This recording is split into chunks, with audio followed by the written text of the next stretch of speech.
Muy buenos días, mi nombre es Andrés González Gutiérrez y en este podcast les voy a hablar sobre la apología de Sócrates.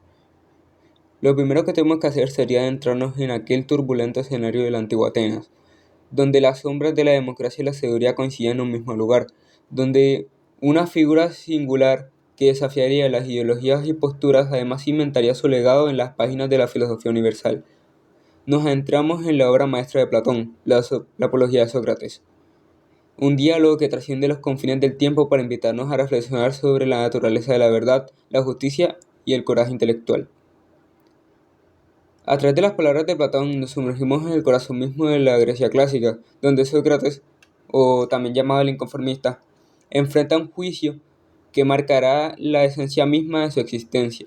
En este diálogo fascinante, la apología nos ofrece una ventana hacia la mente de un hombre cuya búsqueda inalcanzable de la verdad choca con las normas sociales y religiosas de su tiempo, porque digamos que Sócrates era una persona que estaba adelantada a su época. Tenía esa sed de duda y curiosidad acerca del pensamiento de los demás. Cómo un hombre, sin escribir una sola palabra por sí mismo, logra cautivar la imaginación de generaciones posteriores. La apología de Sócrates nos guía a través de la defensa apasionada de este pensador inigualable, desentrañando las complejidades de su método socrático y revelando las piedras angulares de sus principios filosóficos. Este libro no es solo un relato histórico, sino un viaje introspectivo que nos invita a nosotros los lectores a cuestionar nuestras propias convicciones y a explorar el valor de la sabiduría en un mundo que a menudo prefiere la comodidad de la ignorancia antes que la incómoda verdad. Eso se puede ver muy reflejado, la verdad, en la actualidad, porque digamos que muchas personas en la actualidad viven por vivir y no le buscan un significado a su vida. Sócrates, con su ironía sutil y su valentía indomable, desafía no solo a sus acusadores en las Atenas de antaño, sino también a cada uno de nosotros en nuestra búsqueda personal de conocimiento y autenticidad. La Apología de Sócrates es una obra en donde Platón nos muestra cómo se llevó a cabo el juicio en el que condenaron a muerte a su maestro. Recordemos que Sócrates, personaje principal de esta obra que vivió aproximadamente del 469 al 390 en la antigua Grecia antes de Cristo. En fin, la obra inicia con Sócrates frente a los atenienses y los jueces. Está siendo acusado por varios cargos y él está por empezar su defensa proclamando: digo la verdad y ninguno de vosotros debe esperar otra cosa de mí, como respuesta a la prevención que han hecho sus acusadores en contra de la capacidad de elocuencia de Sócrates. En la primera acusación lo tachan de impío. Impío es una palabra que significa falto de religión, que indaga lo que pasa en los cielos y las entrañas y las cosas que pasan en las entrañas de la tierra, que sabe convertir en buena una mala causa y también que enseña a los demás sus doctrinas. A lo que Sócrates había respondido que él nunca se había entrado en tales ciencias y que tampoco exigió algún salario por la enseñanza que le daba a los atenienses, cosa que hacían los sofistas. Los sofistas sí cobraban por la difusión de su conocimiento. En esa parte del diálogo, Sócrates menciona a algunos sofistas famosos como lo fueron Gorgias de Leoncio, Proyo de Zeos y Elipías de Lea. Aparte, aquí también declara que para él una de las tareas más importantes es la formación de jóvenes. Argumenta que el motivo por el que es odioso a sus acusadores se remonta a una visita que Querefonte, su amigo de la infancia, le hizo al oráculo de Delfos, donde éste le preguntó si había un hombre más sabio que Sócrates en el mundo, a lo que Pitía le respondió que no había ninguno. Entonces el sabio griego, desconcertado ante la respuesta del oráculo, va con algunos políticos a los que todos toman por sabios y tras conversar un poco con ellos descubre que no lo son. Y así se los hace ver, por lo que se ganan algunos enemigos en el camino. Y de ahí sale su brillante cita: yo soy más sabio que este hombre. Puede muy bien suceder que ni él ni yo sepamos nada de lo que es bello y lo que es bueno. Pero ahí está la diferencia, que él cree saberlo, aunque no sepa nada, y yo no sabiendo, creo no saber. Me parece que en esto, yo aunque poco más, era más sabio, porque no creía saber lo que no sabía, de la que vulgarmente solo conocemos como: yo solo sé que nada sé. La frase que yo solo sé que nada sé de Sócrates destaca su humildad intelectual al reconocer la limitación de su conocimiento. Critica a aquellos que presumen su sabiduría sin fundamentos reales. Utiliza la ironía socrática mostrando que su sabiduría radica en el ser consciente de su ignorancia. Subraya la importancia del proceso de aprendizaje y el cuestionamiento constante. Invita a la autoevaluación, desafiando a los demás y a nosotros mismos a reflexionar sobre nuestras creencias para buscar una comprensión más profunda y auténtica. De ahí se dirige con algunos poetas y artistas, pero encuentra los mismos resultados porque todos los que le escuchan creían que él sabía todas las cosas, por ende descubrió la ignorancia de los demás.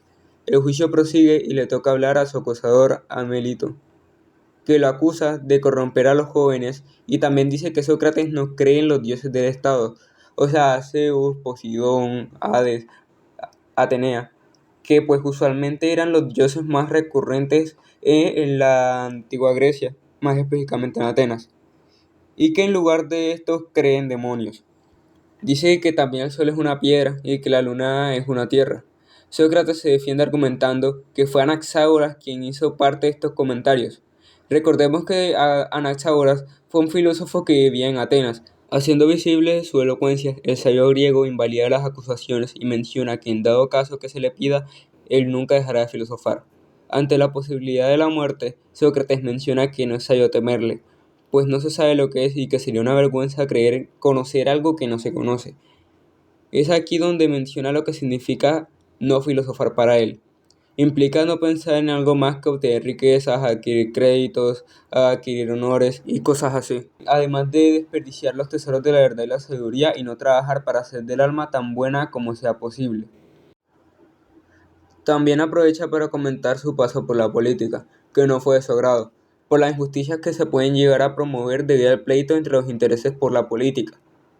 Sócrates también se rehusó a utilizar testigos para no conmover a los jueces con sentimentalismos, pues prefiere que sea la fuerza de la justicia y de la verdad que sean las únicas armas con las que logre salvarse de las acusaciones que le imputan.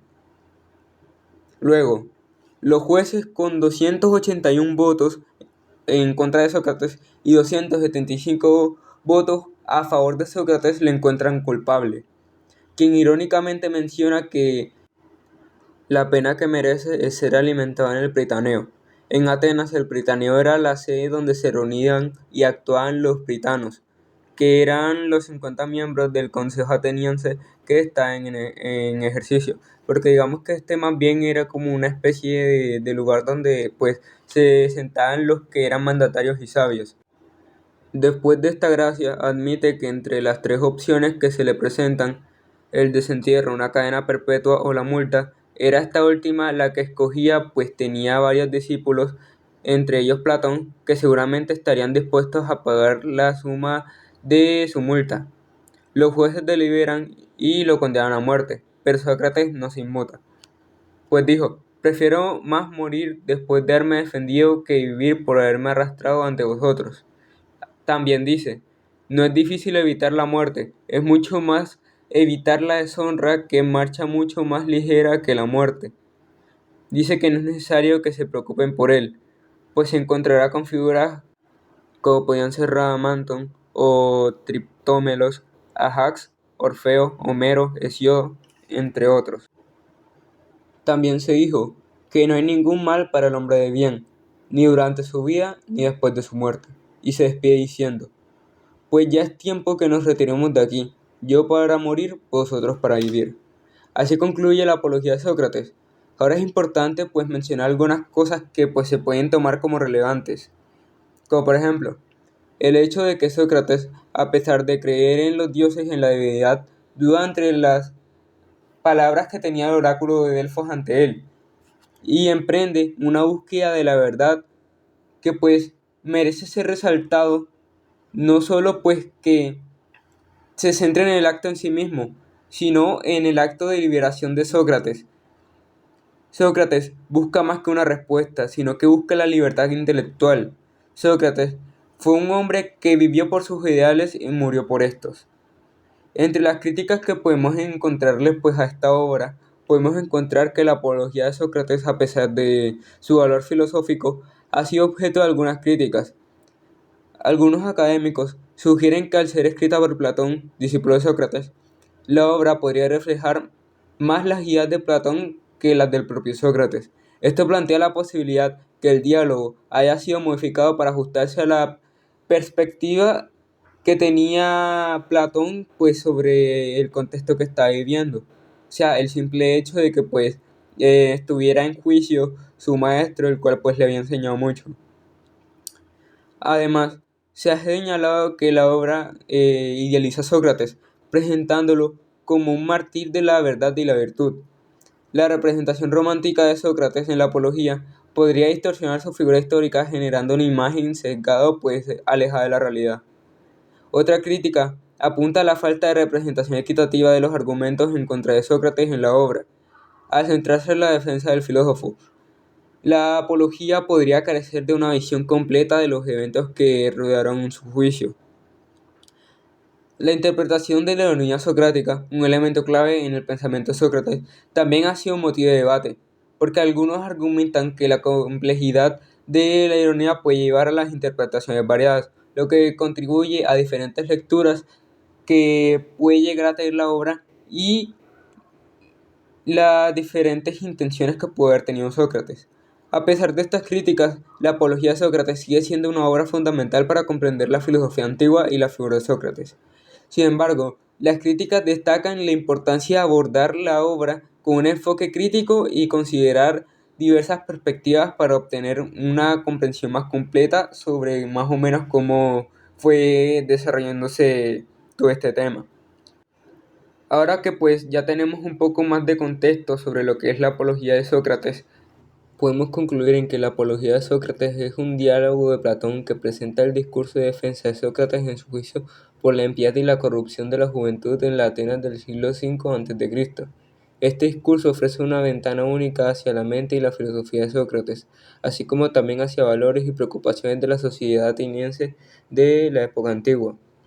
En su defensa, Sócrates revela su profundo compromiso con el proceso de búsqueda de la verdad a través del diálogo y el cuestionamiento. Él argumenta que su misión filosófica, como retrata Platón, se centra en la búsqueda de la sabiduría y el autoconocimiento, y en ayudar a otros a cuestionar sus propias creencias y supuestos. Sócrates sostiene que su método de interrogación constante, conocido como la mayéutica, es esencial para este proceso, ya que permite que las personas descubran la verdad por sí mismas a través de un proceso de autodescubrimiento. Además, Sócrates defiende la importancia de vivir una vida ética y examinada, incluso en medio de la diversidad. Él argumenta que la integridad moral es más valiosa que la vida en sí misma, y que es preferible enfrentar la muerte antes que traicionar los principios éticos fundamentales. Su disposición a aceptar las consecuencias de sus acciones, e incluso si eso significa la muerte, refleja su compromiso inquebrantable con la verdad y la virtud. La apología de Sócrates también nos ofrece una visión única de la relación entre el individuo y la sociedad en la antigua Atenas. Sócrates se enfrenta a la acusación de corromper la juventud y desapreciar a los dioses de la ciudad, a lo que sugiere tensiones profundas entre sus propias convicciones filosóficas y las normas sociales de la antigua Atenas. Sin embargo, Sócrates se niega a renunciar a su compromiso con la verdad y la virtud, incluso frente a la amenaza de la muerte, lo que lo convierte en un símbolo duradero de la resistencia moral y la búsqueda inquebrantable de la sabiduría. En resumen, la apología de Sócrates es mucho más que un simple relato histórico. Es un testimonio poderoso del compromiso de Sócrates con la verdad, la virtud y la búsqueda de la sabiduría en medio de la adversidad.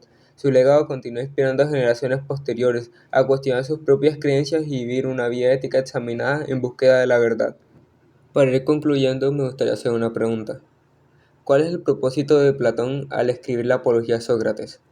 A mi opinión, pues el propósito de Platón al escribir la Apología de Sócrates va más allá de simplemente documentar el juicio y la defensa de Sócrates.